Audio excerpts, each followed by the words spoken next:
Big Boss Malayalam season 6 episode number 80 നമ്മൾ ഇന്ന് live update ഇട്ടു. അപ്പൊ ഇന്ന് മെയിൻ ആയിട്ട് നമ്മുടെ 3 ടിക്കറ്റ് ഫിനാലെ ടാസ്ക് ആണ് ഉണ്ടായിരുന്നത്. അതിൽ നമ്മുടെ അഭിഷേക് സ്കോർ ചെയ്തിട്ടുണ്ട്. അഭിഷേകിന് മൊത്തം 3-3-2 8 പോയിന്റ് കിട്ടിയിട്ടുണ്ട്. സായി 2ാം സ്ഥാനത്ത് 3-2-5 പോയിന്റ് കിട്ടിയിട്ട് സായി 2ാം സ്ഥാനത്താണ്. പിന്നെ 3ാം സ്ഥാനത്ത് ഋഷിന് തോന്നുന്നു. ഋഷിക്ക് 2 പോയിന്റ് തോന്നുന്നു. അപ്പൊ ഇതാണ് ഇന്നത്തെ മെയിൻ സംഭവങ്ങൾ ഉണ്ടായത്. അതിനു മുന്നേ നമുക്ക് ഇന്ന് എപ്പിസോഡിന്റെ കുറച്ച് റിവ്യൂ പറയാം. ഇന്ന് രാവിലെ തന്നെ നമ്മുടെ ജാസ്മിനും ജിൻഡോ കാക്കയും തമ്മിൽ ഒരു പൂര അടി ഉണ്ടായിരുന്നു. ദോഷന്റെ പേര് പറഞ്ഞിട്ടുണ്ട്, അല്ല ജാസ്മിൻ ഉണ്ടായിരുന്നില്ലല്ലേ അവിടെ. ദോഷന്റെ പേര് പറഞ്ഞിട്ടാണ് അടി ഉണ്ടായത്. ജിൻഡോ പറഞ്ഞു, ജിൻഡോ കാക്ക പറഞ്ഞു എനിക്ക് തലേ ദിവസത്തെ ദോശ വേണ്ട, കാര്യമൊക്കെ ഞാൻ കൂട്ടും, പക്ഷെ ദോശ ഞാൻ കൂട്ടില്ല. അതിൽ ശ്രീതോടെ പറയുണ്ടായിരുന്നു, ഇങ്ങനെയല്ലല്ലോ ഇതിന് മുന്നേ ഉണ്ടായിരുന്നത്, സാധാരണ തലേ ദിവസത്തെ ദോശ കഴിക്കാറുണ്ടല്ലോ. ജിൻഡോ കാക്ക പറഞ്ഞപ്പോ ഇന്ന് എനിക്ക് കഴിക്കാൻ പറ്റില്ല. നല്ല രസമായിരുന്നു. എന്തായാലും ജാസ്മിൻ വന്നിട്ട് എന്താ നിങ്ങൾക്ക് ദോശ ഉണ്ടാക്കി തന്നപ്പോ ഞാൻ ദോശ ഉണ്ടാക്കി തരാന്ന് പറഞ്ഞിട്ട് ഒരു ചെറിയ സംഭവം ഉണ്ടായി. അപ്പൊ ഒരു കണ്ടന്റിന് വേണ്ടി ശ്രമിച്ചതാവും, എനിക്കറിയില്ല. ജിൻഡോ കാക്കിക്ക് എന്തെങ്കിലും കണ്ടന്റ് ഉണ്ടാക്കാൻ വേണ്ടിയിട്ടാണോ ഇന്ന് പെട്ടെന്ന് ദോശന്റെ പേരും പറഞ്ഞ അടി ഉണ്ടാക്കിയെന്ന് എനിക്കറിയാം. പിന്നെ ദോശ ചുട്ട് കൊടുക്കേണ്ട കണ്ടിരുന്നു ശ്രീതു, അങ്ങനെ ദോശ കഴിക്കാൻ പോയി. അതിനുശേഷമാണ് നമ്മുടെ മെയിൻ ഫസ്റ്റ് ടിക്കറ്റ് ഫിനാലിന്റെ ഫസ്റ്റ് ടാസ്ക് വന്നത്. നമ്മുടെ മുയലിനെ എടുക്കുക, അതായത് ഗോൾഡൻ റാബിറ്റ് എന്നാണ് മത്സരത്തിന്റെ പേര്. അപ്പൊ ഓരോ മുയൽ വെച്ചിട്ടുണ്ടാവും. അതിന്റെ ബാക്ക് നിങ്ങൾ കണ്ടല്ലോ, ടാസ്ക് കണ്ടല്ലോ. ഇനിയിപ്പോ ഞാൻ അതിനെ എക്സ്പ്ലെയിൻ ചെയ്യേണ്ട കാര്യമില്ലല്ലോ. അപ്പൊ അതില് നല്ല അടിപൊളിയായിട്ട് കളിച്ചു, എല്ലാവരും നല്ല സൂപ്പറായിട്ട് കളിച്ചു. ജിൻഡോക്കൊക്കെ നമ്മൾ ജാസ്മിൻ ഇട്ടിട്ടാണ് കൊടുത്തത്.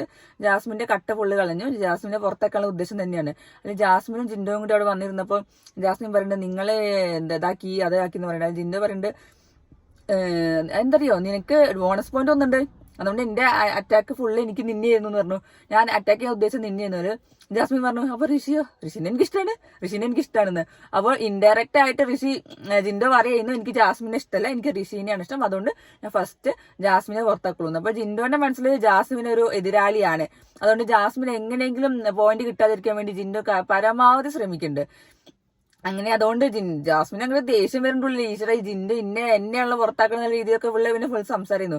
അപ്പോൾ ജിൻഡോയും കൂടി പുറത്തായപ്പോൾ ജാസ്മിന് സന്തോഷമായി. ജാസ്മിൻ ആ റൗണ്ടിൽ എന്തോ ജിൻഡോ പുറത്തായപ്പോൾ ജാസ്മിന് ഭയങ്കര സന്തോഷമായി. അത് കഴിഞ്ഞിട്ട് പിന്നെ ഋഷിക്ക് ഓരോ പോയിന്റ് ഇട്ട് ഋഷി വന്നപ്പോൾ എല്ലാവരും കൂടി സന്തോഷം. അല്ലെങ്കിൽ നന്ദന, ജിൻഡോ, ഋഷിയാണ് ആ റൗണ്ടിൽ മത്സരിച്ചിരുന്നത്. അങ്ങനെ ഒരു 3 പേര് പുറത്തായി. ഋഷി വിചാരിച്ചു എനിക്ക് കുറെ മുയൽ കിട്ടില്ല, അതുകൊണ്ട് ഞാൻ ജയിക്കുന്നു വിചാരിച്ചു. പക്ഷെ നടന്നില്ല. അങ്ങനെ ഋഷി ഔട്ടായി. അത് നന്ദനയും ജാസ്മിനും ജിൻഡോ പുറത്തായതിന് ഭയങ്കര സന്തോഷം, അർപ്പ് വിളിയും ഡാൻസും പാട്ടൊക്കെ ആയിരുന്നു. അത് ഓക്കെ, അത് ശരിയാണ്. ജിൻഡോ കാക്കിനോട് എല്ലാവർക്കും ദേഷ്യമാണല്ലോ.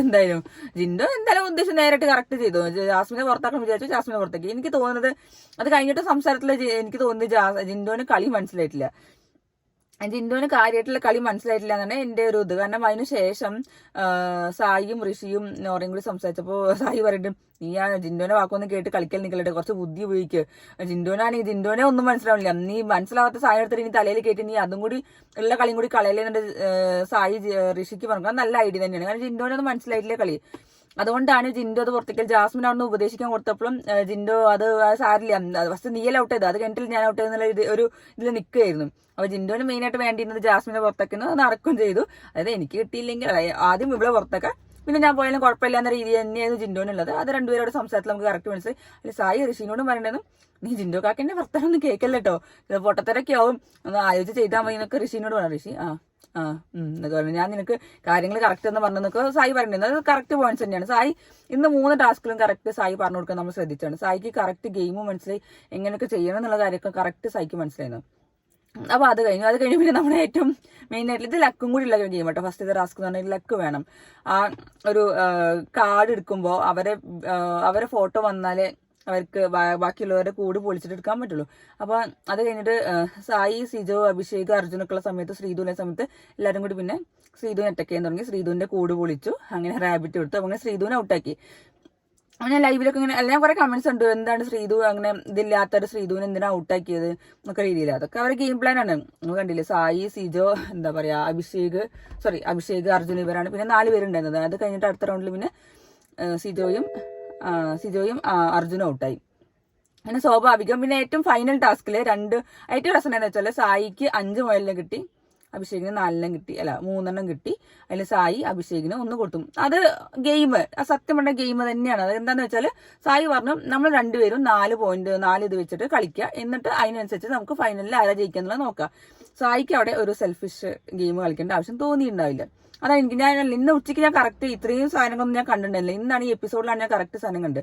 സായി സെൽഫിഷ് ആയിട്ട് ഗെയിം കളിച്ചിട്ടില്ല. എന്തായാലും സായി ഒരു ഗ്രൂപ്പിൽ, സായി ഒരു ഫ്രണ്ട്ഷിപ്പിന്റെ ബേസിസിൽ ഒരു ആയിക്കോട്ടെ, ഇത് ഇൻഡിവിജ്വൽ ടാസ്ക് ആണ്, പക്ഷെ ആയിക്കോട്ടെ, പക്ഷെ എന്നാലും ആ ഒരു സെൽഫിഷ് എന്ന സംഭവം ഇല്ലാതെ തന്നെയാണ് സായി ഇന്ന് കളിച്ചത് എന്ന് പറഞ്ഞു. എനിക്ക് 5 ഉണ്ട്, നിനക്ക് 3 ഞാൻ നിനക്ക് 1 തരാനിട്ട് ആ ഒരു ഒച്ചയും മുളക് കണ്ടില്ലേ. അവസാന സമയത്ത് സായി അത് അഭിഷേകിന് കൊടുത്ത് രണ്ടുപേരും ഈക്വൽ മുയലുകളെ വെച്ചിട്ടാണ് പിന്നെ കളിച്ചത്. പിന്നെ അതിലെന്താന്ന് വെച്ചാല് പിന്നെ ആ കൂട് പൊട്ടിക്കുന്ന ടാസ്ക് ചെയ്യുന്നു. ആ കൂട് പൊട്ടിക്കുന്ന ടാസ്കിൽ എന്തായാലും അഭിഷേകിന്റെ കൂട് ഭയങ്കര വലിയ കുറെ കല്ലുകൾ ഉണ്ടായിരുന്നു, സായിന്റെ കുറച്ചുണ്ടായിരുന്നില്ല. അങ്ങനെയാണ് അഭിഷേക് ജയിച്ചത്. അപ്പൊ സായിക്ക് മനസ്സിലായി സായി എന്തായാലും തോൽക്കാൻ പോവാണെന്ന് വിചാരിച്ചു. അങ്ങനെ അഭിഷേക് ജയിക്കും ചെയ്തു. അപ്പോൾ ഓൾറെഡി നമുക്ക് കണ്ടതാണ്, വിട്ടുകൊടുത്തതാണ്, അതൊക്കെ ഗെയിമാണ്. കാരണം എന്തായാലും സായി വിചാരിച്ചാൽ അത് കിട്ടില്ല. അഭിഷേകിന്റെ കൂടെ എടുത്തിട്ട് ഫുള്ള് പൊട്ടിക്കാൻ പറ്റില്ല എന്ന് സായിക്ക് മനസ്സിലായി. അങ്ങനെ അഭിഷേക് ജയിച്ചു. അങ്ങനെ അഭിഷേകിന് 3 പോയിന്റും സായിക്ക് 2 പോയിന്റും. വിട്ടുകൊടുത്തതാണ് ആണെങ്കിൽ തന്നെ അതൊരു ഗെയിം പ്ലാൻ ആണ്. അല്ലെങ്കിൽ ഒന്ന് ആലോചിച്ച് നോക്കും, സായി ഇപ്പൊ 5 മുയലുള്ളല്ലോ 1 അഭിഷേകിന് കൊടുക്കേണ്ട കാര്യം ഉണ്ടായിരുന്നു. സായി അതൊരു ഗെയിം സ്പിരിറ്റ്, ഒരു സ്പോർട്സ്മാൻഷിപ്പിലൂടെയാണ് കണ്ടത്. അതായത് രണ്ടുപേർക്കും ഒരേ മുയലുകൾ. ബിഗ് ബോസ് തന്നെ പറഞ്ഞല്ലോ ട്വിസ്റ്റ് ഉണ്ട് എന്നുണ്ട്. ആ ട്വിസ്റ്റ് ആണത്. പിന്നെ രണ്ടുപേർക്കും ട്വിസ്റ്റ്, എന്നിട്ട് ടൈ ബ്രേക്കർ എന്ന രീതിയിൽ ആ ഒരു ഗെയിം കൊടുത്ത് അവസാനത്തെ മത്സരം എന്ന രീതിയിൽ രണ്ടുപേർക്കും കൊടുത്തു. അതിൽ ആരെ ജയിക്കുന്ന വെച്ചാൽ അവർ വിൻ ചെയ്യും. അങ്ങനെ സായിക്ക് 2 പോയിന്റും അഭിഷേകിന് 3 പോയിന്റും. ഞാൻ പറയട്ടെ, എന്റെ ഒരു അഭിപ്രായത്തിൽ ശരിക്കും ഇതൊക്കെ ഇൻഡിവിജ്വൽ ടാസ്ക് ആണ്, ശരിക്കും ഇൻഡിവിജ്വൽ ആയിട്ട് കളിക്കേണ്ട സാധനങ്ങളാണ്. അറിയില്ല, സായിക്ക് എന്തെങ്കിലും ഗെയിം പ്ലാൻ ഉണ്ടാവാം. അങ്ങനെ ഒരു ഗ്രൂപ്പിൽ ബേസിസിൽ കളിക്കുമ്പോൾ ചിലപ്പോൾ എന്തെങ്കിലും പ്ലാൻ ഉണ്ടാവാം. അങ്ങനെ എന്തായാലും അഭിഷേകാണ് അതിൽ ജയിച്ചത്. അത് കഴിഞ്ഞിട്ടാണ് പിന്നെ അടുത്ത ടാസ്ക് വന്നത്. നമ്മുടെ ബാലൻസ് ചെയ്തിട്ട് ഒരു ബോൾ അതിന് വിളിക്കണം. അതിൽ നമ്മൾ കണ്ടു കിട്ടിയത് അഭിഷേകിനാണ്. അഭിഷേകിന് പിന്നെയും ഫസ്റ്റ് കിട്ടി, 3 പോയിന്റ് കിട്ടി. 2ാം സ്ഥാനത്ത് സിജോയും അർജുനും വന്നിട്ട് അവരുടെ ടൈ ബ്രേക്കറിൽ അങ്ങനെ അർജുൻ ജയിച്ചു. 3rd സിജോന് കിട്ടി. അങ്ങനെ സായിക്ക് ഈ റൗണ്ടിലൊന്നും കിട്ടിയില്ല. സായിക്ക് ആകെ 2 പോയിന്റ് കിട്ടിയുള്ളൂ. അതിന് ബിഗ് ബോസ് പറഞ്ഞു 3 അതിന് താഴെയുള്ള പോയിന്റ് ഉള്ളവർ എന്തായാലും പുറത്താവുന്ന പറഞ്ഞു. അങ്ങനെ സായി പുറത്തായി. അപ്പോൾ അതിൽ അഭിഷേകിന് വീണ്ടും കിട്ടിയപ്പോൾ അങ്ങനെ അഭിഷേകിന് 3 പറഞ്ഞ് 6 പോയിന്റ് കിട്ടി. പിന്നെയാണ് നമ്മളെ അടുത്ത ടാസ്ക്. അതിനെ സമ്മതിക്കുക. അടുത്ത ടാസ്ക് ആണ് ബോൾ ഹാൻഡിൽ ചെയ്യുന്ന സംഭവം. അത് നിങ്ങൾ ലൈവ് കണ്ടോന്ന് എനിക്കറിയില്ല, പക്ഷെ ലൈവ് കണ്ട എനിക്ക് പറയാനുള്ളത്, സായി 5 മിനിറ്റ് 15 സെക്കൻഡ് നിന്നു. അഭിഷേകും അതേപോലെ തന്നെ 5 മിനിറ്റ് 5 സെക്കൻഡ് നിന്നു. ഒരു 10 സെക്കൻഡ് വ്യത്യാസമുള്ളൂ. പക്ഷെ സായിന്റെ ബോള് അവിടെ ഒട്ടിച്ച് കിടക്കണ പോലെയാന്നുള്ള പറയുന്നത് കേട്ടില്ലേ, അങ്ങനെ തന്നെയായിരുന്നു. കാരണം സായി ക്രിക്കറ്റ് പ്ലെയർ ആണ്. സായിക്ക് അറിയാം എവിടെ വെയിറ്റ് ഉണ്ട്, എവിടെ സീമുള്ളത്, എന്തൊക്കെ സീമുള്ള കാര്യമൊക്കെ പറഞ്ഞത് എനിക്കൊന്നും മനസ്സിലായില്ല. എവിടെ വെയിറ്റ് ഉള്ളത് ആ സാധനം നടുവിൽ കറക്റ്റ് വെച്ചില്ല, അങ്ങനെ തന്നെ നിന്നാൽ അവിടെ തന്നെ നിൽക്കും, അനങ്ങാതെ ഇരുന്ന ഒരു കുഴപ്പമില്ല എന്ന് പറയും. അഭിഷേകിന്റെ ബോൾ എപ്പോൾ വേണമെങ്കിലും വീഴാന്നുള്ള രീതിയിൽ ഞാൻ നിന്നത്. പക്ഷെ അഭിഷേക് അത് ഹാൻഡിൽ ചെയ്തു. 5 മിനിറ്റ് 5 സെക്കൻഡ് അങ്ങനത്തെ നിന്നു.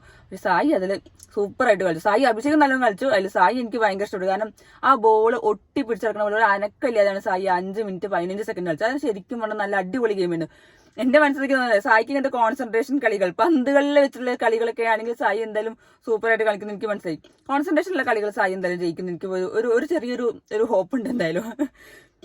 അപ്പോൾ അല്ല, കോൺസെൻട്രേഷൻ മുതൽ ആദ്യത്തെ കളിയാണെങ്കിലും അത് കോൺസെൻട്രേഷന്റെ ഒരു കളിയിലെ ലക്കും ഉണ്ട്, അതുണ്ട്. പക്ഷെ അതും ജയിച്ചു. ഈ 3ാമത്തെ കോൺസെൻട്രേഷന്റെ ഒരു കളി അത് സായി നല്ല സൂപ്പറായിട്ട് ജയിച്ചു. 5 മിനിറ്റ് 15 സെക്കൻഡ് അങ്ങനെ നിൽക്കുക പറഞ്ഞത് ഞാൻ വിചാരിച്ചത് ശരിക്കും എല്ലാവരും ഒരു സെക്കൻഡുകളുടെ ആ ഒരു ഇതിലെ കളിച്ച് തോൽക്കുള്ളൂ, എല്ലാവരും തോൽക്കുന്ന ഞാൻ വിചാരിച്ചു. പക്ഷെ അവർ 5 മിനിറ്റ് 15 സെക്കൻഡ് 5 മിനിറ്റ് 5 സെക്കൻഡ് ഒക്കെ നിന്നത് ഭയങ്കര സൂപ്പറായിരുന്നു. നല്ല അടിപൊളിയായിരുന്നു. അതിൽ ഏറ്റവും രസം ജാസ്മിന്റെ ആണ്. ജാസ്മിൻ വെറും 3 സെക്കൻഡ്. അത് കഴിഞ്ഞിട്ടാണ് പിന്നെ സിജു 5 സെക്കൻഡ്. അങ്ങനെ എന്തോ ജാസ്മിന് അതിലും പൊട്ടി. പിന്നെ ഋഷി പക്ഷെ 3 മിനിറ്റ് നിന്നു കേട്ടോ. പക്ഷെ അതായത് സായി അവിടുന്ന് ലൈവ് കണ്ടിരിക്കുന്ന സായി പറയുന്നുണ്ടായിരുന്നു, സായി എല്ലാവർക്കും ഉപദേശം കൊടുക്കണ്ടായിരുന്നു. അതായത് ബോളിന്റെ സീമ നോക്കിയിട്ട് അതിന്റെ ഉള്ളിൽ വെക്കണം. അത് അവർക്കും മനസ്സിലായില്ല. കാരണം സായി ഒരു ക്രിക്കറ്റ് പ്ലെയർ ആയതുകൊണ്ടാവും സായിക്ക് ഇത് മനസ്സിലായിട്ടുണ്ടാവും. പറഞ്ഞു കൊടുത്താൽ ചിലപ്പോൾ മനസ്സിലാവണമെന്നില്ല. സായി പക്ഷെ ലൈവിലുണ്ടാവും. സായി എല്ലാവർക്കും അത് പറഞ്ഞു കൊടുക്കണ്ടെന്ന് അങ്ങനെ ചെയ്യുന്നത്. അപ്പോൾ സായി ഇപ്പൊ ഒരു സെൽഫിഷ് പ്ലെയർ ആണെങ്കിൽ സായി അങ്ങനെ പറഞ്ഞു കൊടുക്കേണ്ട കാര്യമില്ല. സായി അത് എല്ലാവർക്കും സായിന്റെ കാര്യങ്ങൾ സായി എല്ലാവർക്കും പറഞ്ഞു കൊടുക്കുകയും ചെയ്യും. അവരും കളിച്ചോട്ടെ എന്ന രീതിയിൽ. അങ്ങനെ പറഞ്ഞിട്ടില്ലെങ്കിൽ സായിക്ക് സുഖമായിട്ട് ഒറ്റയ്ക്ക് നിന്ന് അത്ര നിൽക്കാൻ മതി. പക്ഷെ സായി അത് എല്ലാവരോടും പറഞ്ഞു, നീ ഇങ്ങനെ ചെയ്യുക അങ്ങനെ ചെയ്യുക, എങ്ങനെ കളിച്ചാൽ ജയിക്കും, അങ്ങനെ ഓരോരുത്തരോടും എല്ലാവരോടും പറഞ്ഞാൽ നമ്മൾ കേട്ടാണ്. അപ്പോൾ ഞാൻ അതിൽ സെൽഫിഷ് തോട്ടൊന്നും പറഞ്ഞ സംഭവമൊന്നുമില്ല. എല്ലാവരും നല്ല അടിപൊളിയായിട്ട് കളിക്കുക, ഗെയിം സ്പിരിറ്റിൽ എടുക്കുക, ഈക്വൽ ആയിട്ട് കളിക്കാവുന്ന രീതിയിൽ തന്നെയാണ് സായി അവിടെ നിന്ന് സംസാരിച്ചത്. നല്ല ശരിക്കും പറഞ്ഞത് നല്ലൊരു സംഭവത്തിന് എനിക്ക് ഭയങ്കര ഇഷ്ടപ്പെട്ടു. സായി അത് ചെയ്ത് എനിക്ക് ഭയങ്കര ഇഷ്ടപ്പെട്ടു. അതിൽ ഏറ്റവും രസം എന്താ വെച്ചാൽ ജാസ്മിൻ അങ്ങനെ തോറ്റിട്ടുണ്ട്. അമ്മോ, ഫ്രസ്ട്രേഷൻ എന്ന് പറഞ്ഞാൽ ഫ്രസ്ട്രേഷന്റെ സംഭവമാണ്. സ്വയം സന്തോഷിപ്പിക്കുന്ന പേരാണ്. മുഖത്ത് ഫുള്ള് ചിരിയാണ്, പക്ഷെ ഉള്ളിൽ ഭയങ്കര സങ്കടം കരച്ചിലാന്ന് കണ്ടാ മറിച്ചിലാവും. 2ാമത്തെ കളി തോറ്റു, ആദ്യത്തെ കളി തോറ്റു, 3ാമത്തെ കളി തോറ്റു. ആകെ ഒരു പോയിന്റ് ഉള്ളത് ബോണസ് പോയിന്റ്. അത് മറ്റേ ഞായറാഴ്ച ലാലേട്ടന്റെ എപ്പിസോഡിൽ കിട്ടിയ ഒരു ബോണസ് പോയിന്റ് കിട്ടി. അതിൽ ആ ഒരു കളി ജയിച്ചപ്പോൾ തന്നെ അയ്യോ ജാസ്മിന് എന്റെ അമ്മ ഞാനാണ് ടിക്കറ്റ് ഫിനാലിൽ ജയിച്ച ആൾ, ഇനി മുതൽ ഞാൻ എല്ലാ കളിയും ജയിക്കുന്ന ഒരു ഭാവം തന്നെയായിരുന്നു ജാസ്മിന്. ആ ഒരു ഫസ്റ്റ് കളി ജയിച്ചപ്പോൾ നിങ്ങളെല്ലാം ശ്രദ്ധിച്ചിട്ടുണ്ടാവും വിചാരിക്കുന്നു. ലാലേട്ടൻ സ്പെഷ്യൽ കൺഗ്രാറ്റുലേഷൻസ് പറഞ്ഞപ്പോഴും ജാസ്മിന് ഭയങ്കര ഒരു ഒരു ഒരു ഒരു ഇതുണ്ടായിരുന്നു, ഒരു തലക്കനുണ്ടായിരുന്നു. അത് എല്ലാവരും ശ്രദ്ധിച്ചു എനിക്കല്ലേ. പക്ഷെ ഇപ്പൊ ഞാൻ അത് ആലോചിക്കുമ്പോൾ അത് കറക്റ്റ് ആണ്. ഭയങ്കര ഒരു ഓവർ കോൺഫിഡൻസ് ഉണ്ടായിരുന്നു ജാസ്മിന് ആ ഒരു കളി ജയിച്ചപ്പോൾ. ഇനി ഞാൻ എല്ലാ കളിയും ജയിക്കും, ഞാൻ തന്നെയാണ് ടിക്കറ്റ് ഫിനാലിൽ ഫസ്റ്റ് ഫൈനലിസ്റ്റ് എന്നുള്ള രീതിയിലാണ് ജാസ്മിനോട് നിന്നത്. പക്ഷെ ഇന്നത്തെ കളിയിൽ 3 കളിയിലും തോറ്റു, ഒരു പോയിന്റ് കിട്ടിയില്ല. ആ ഒരു ബോണസ് പോയിന്റിലാണ് ഇപ്പോൾ ജാസ്മിൻ നിൽക്കുന്നത്. ഋഷി ആണെങ്കിൽ ഋഷിക്ക് പക്ഷെ ഒരു പോയിന്റ് കൂടി എക്സ്ട്രാ കിട്ടി. അപ്പൊ ഇനി അറിയില്ല, ഇനി കളികൾ മാറിയാൻ, കാരണം 10 കളികളുള്ളത് 3 കഴിഞ്ഞിട്ടുള്ളൂ, ഇനി മാറാം. പക്ഷെ ഇന്ന് പക്ഷെ ജാസ്മിന്റെ കണ്ടതിൽ എനിക്ക് തോന്നിയതാണ് ജാസ്മിൻ നല്ല ഫ്രസ്ട്രേഷൻ ഉണ്ട്. ജാസ്മിന്റെ സങ്കടം എങ്ങനെയെങ്കിലും ഒഴിവാക്കാൻ വേണ്ടി തമാശയിലൂടെയാണെങ്കിലും കൂടി എനിക്ക് അങ്ങനെ കുഴപ്പമില്ല, അയ്യോ എനിക്ക് 3 സെക്കൻഡേ ഉള്ളൂ, എന്നെ തോൽപ്പിക്കാൻ ആരുമില്ലേ, ഞാൻ 3 സെക്കൻഡേ ഉള്ളൂ, ഞാനാണ് ഇവിടുത്തത് എന്നൊക്കെ രീതിയിൽ ഫുള്ള് സ്വയം ഒരു കളിയാക്കുന്ന രീതിയിൽ ആൾക്കാരെ ഓഡിയൻസിലേക്ക് എത്തിക്കുക. പക്ഷെ ഉള്ളിൽ നല്ല സങ്കടം ഉണ്ടെന്ന് കറക്റ്റ് മനസ്സിലാവും എന്തായാലും. എനിക്ക് ഭയങ്കര ഇഷ്ടപ്പെട്ടു. പക്ഷെ അത് നല്ല സൂപ്പറായിട്ട് ചെയ്ത്, നല്ല ക്യൂട്ടായിട്ടാണ് ചെയ്തത് എന്തായാലും. പക്ഷെ ഉള്ളിൽ നല്ല സങ്കടമുണ്ട്, കരച്ചിലുണ്ട്. അത് പോട്ടെ, നമുക്കിനി അടുത്ത ടാസ്കിൽ പിടിക്കാം. ആ സങ്കടം എല്ലാവർക്കും ഉണ്ടാവും തോറ്റു കഴിഞ്ഞാൽ. എന്ന് സായും സിജോയോട് പറഞ്ഞിരുന്നു, ജാസ്മിന് ഒരു 3 കളി തോറ്റപ്പോൾ തന്നെ ജാസ്മിന് ഒരു ഇതായിട്ടുണ്ട്. ഇനി 2-3 കളി കളിച്ച് തോറ്റു കഴിഞ്ഞാൽ ജാസ്മിന് ഒറിജിനൽ സ്വഭാവം, വീണ്ടും ആ പഴയ സ്വഭാവം പുറത്തേക്ക് ഇറങ്ങും. ആ അഗ്രസീവ്നെസ്സും ആ ഒരു പൊട്ടിത്തെറിക്കുന്ന സ്വഭാവം ജാസ്മിന്റെ കയ്യിൽ നിന്ന് വരുന്ന സായിക്കും സിജോനും അറിയാതെ അവർ സംസാരിക്കുന്നുണ്ടായിരുന്നു ഒരു ലൈവില്. അപ്പോ ഇത് തോൽക്കട്ടെ, 2-3 കളിയും കൂടി ഇനി തോറ്റു കഴിഞ്ഞാല് അപ്പൊ ഉണ്ടാവും ജാസ്മിന്റെ ഒരു ഇളക്കം. തോറ്റേന്റെ ഒരു ഫ്രസ്ട്രേഷനും എല്ലാരോടും തീർക്കാനുള്ളതൊക്കെ എന്തായാലും ജാസ്മിന്റെ വായിന്ന് ചാടുന്നുള്ള ഉറപ്പണം. അത് നമ്മൾ കാത്തിക്കാണ്. ജയിച്ചാൽ അടിപൊളി, തോറ്റാല് വീണ്ടും ഇങ്ങനത്തെ സംഭവം എന്തായാലും ആ പുറത്തേക്ക് വരും. അത് ഉറപ്പുള്ള കാര്യമാണ്. ആ ഒരു ജാസ്മിൻ എന്താ പറയുക, തോൽക്കാനങ്ങോട്ട് മനസ്സ് വരുന്നില്ല, അങ്ങോട്ട് ജയിക്കണം എന്നുള്ള വിചാരം മാത്രമേ ഉള്ളൂ. കാരണം ഇന്നാണെങ്കിലും അർജുനോട് പറയുന്നുണ്ട് ജാസ്മിൻ, അതായത് അഭിഷേകിനെ നമുക്ക് തോൽപ്പിക്കണം. ആദ്യം പറഞ്ഞു ജിൻഡോനെ തോൽപ്പിക്കണം, പിന്നെ അഭിഷേകിനെ തോൽപ്പിക്കുന്നുണ്ട്. പിന്നെ എൻ്റെ ഇടയ്ക്ക് വേറെ സംസാരം ഞാൻ കേട്ടു, സായി സിജോനോട് പറയുന്നുണ്ട് അർജുൻ എന്നോട് പറഞ്ഞാണ് ജാസ്മിനെ നമുക്ക് തൂക്കണം, അതായത് ജാസ്മിനെ പൊട്ടിക്കണം എന്ന്. അവർ 3 പേരും സംസാരിക്കുമ്പോൾ പറയുന്നുണ്ട്, അത് അഭിഷേകും സായും സിജോനും സംസാരിക്കുമ്പോൾ പറയുന്നുണ്ട് അർജുൻ പറഞ്ഞത് ജാസ്മിനെ തോൽപ്പിക്കണം എന്ന്. പക്ഷെ ഇതൊന്നും അറിയാതെ ജാസ്മിൻ അർജുനെ കൂട്ടിപ്പിടിച്ച് നടക്കുകയാണ്. കാരണം ഒരു കോംബോ അല്ല, എനിക്കൊരു കൂട്ടുണ്ടല്ലോ, എന്തെങ്കിലും മത്സരത്തിന് ഞാനും അർജുനും കൂടി കളിച്ചാൽ സൂപ്പർ ആവും എന്നുള്ള ജാസ്മിന്റെ ഒരു തോട്ടാണ്. കാരണം അർജുൻ സൂപ്പറായിട്ട് ഗെയിം കളിക്കുന്നുണ്ട്. അത് ജാസ്മിൻ നല്ല നൈസായിട്ട് അർജുനെ യൂസ് ചെയ്യാൻ നിൽക്കുകയാണ്. അതായത് അർജുന അതറിയാം ജാസ്മിനെ കൂടെ കൂടിക്കഴിഞ്ഞാൽ ശരിയാവില്ല എന്ന് അർജുന ഉള്ളിൽ അറിയാം. ജാസ്മിനെ നൈസായിട്ട് തേക്കാൻ വേണ്ടി തന്നെയാണ് അർജുൻ നിൽക്കുന്നത്. പക്ഷെ ജാസ്മിന്റെ വിചാരം അർജുൻ ഇതൊന്നും അറിയണില്ല. അർജുൻ കാരണം എല്ലാ കളിയിലും കൂടുതൽ നല്ലൊരു പ്ലെയർ ആണെന്ന് ജാസ്മിന് മനസ്സിലായി. അതുകൊണ്ട് നൈസായിട്ട് അർജുന്റെ കൂടെ കൂടുകയാണ്. അതൊന്നും നടക്കില്ല എന്തായാലും. ഇന്നത്തെ എപ്പിസോഡിൽ നിങ്ങൾക്ക് കറക്റ്റ് മനസ്സിലാവും. ഫ്രസ്ട്രേഷൻ നല്ല മുഖത്ത് സൂപ്പർ ആയിട്ടുണ്ട്. അത് മറയ്ക്കാൻ വേണ്ടിയുള്ള ആ ജാള്യതയും ആ ഒരു ചമ്മലും തോറ്റേന്റെ ഒരു ഇതൊക്കെ മറയ്ക്കാൻ വേണ്ടി ജാസ്മിൻ ഇന്ന് കുറേ പെടാപാട് വീടുണ്ടായിരുന്നു. നമുക്കറിയില്ല ഇനി എന്താ ഉണ്ടാവുക, അടുത്ത കളിയിലൊക്കെ എന്താ ഉണ്ടാവുക നമുക്ക് പറയാൻ പറ്റില്ല. നമുക്ക് നോക്കാം. ഇനിയും ഒരു വെള്ളിയാഴ്ച ഇതുണ്ടല്ലോ, വെള്ളിയാഴ്ചയാണല്ലോ അറിയാം എന്താന്നുള്ളതെന്നുള്ള സംഭവം. നോക്കാം. അപ്പോൾ നമുക്ക് ഇനി നാളത്തെ ലൈവ് അപ്ഡേറ്റിലേക്ക് ഉച്ചയ്ക്ക് വരാട്ടോ.